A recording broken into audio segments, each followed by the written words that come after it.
conversation which is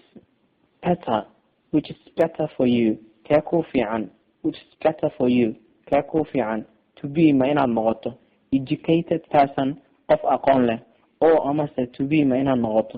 ignorant person qof jaahil ah which is better for you kee ku fiican to be ma inaad noqoto educated person qof aqoon leh oo amase to be ma inaad noqoto ignorant person qof jaahil ah. It is better for me waxa ii fiican to be inaan noqdo educated person qof aqoon leh because maxaa yeelay education aqoonta is better than way ka fiican tahay ignorance jahliga.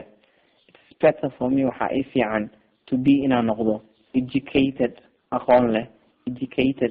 leh person qof aqoon leh inaan noqdo because maxaa yeelay education aqoontu is better than way ka fiican tahay marka la barbar dhigo is better way ka fiican tahay than marka la barbar dhigo ignorance jahliga. Which is better for you kee ku fiican to live inaad ku noolaato in peace nabad or amase to live ma inaad ku noolaato in war dagaal. Which is better for you kee ku fiican to live inaad ku noolaato in peace nabad or amase to live inaad ku noolaato in war dagaal.